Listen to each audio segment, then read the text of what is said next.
Reading is one of the strategies to improve your vocabulary and pronunciation in Nigerian Pidgin English.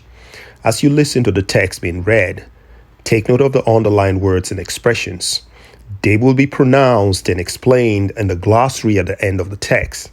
Should you come across any additional words or expression that you don't understand and they are not explained, put them in the comment section for further clarification.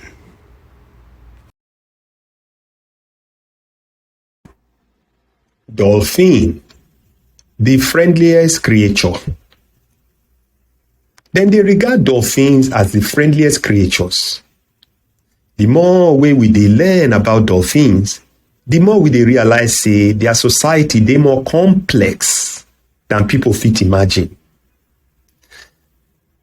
Then they take care of other dolphins when they sick.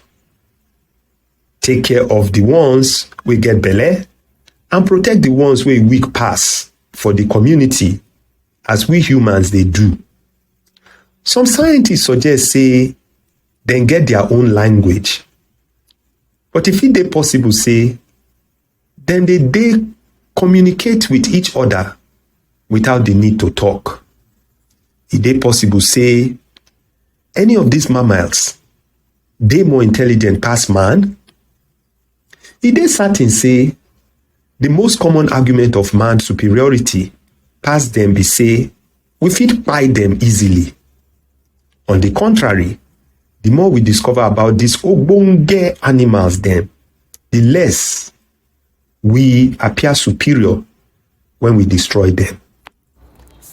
Get belle, weak pass, fit kpai, ogbonge.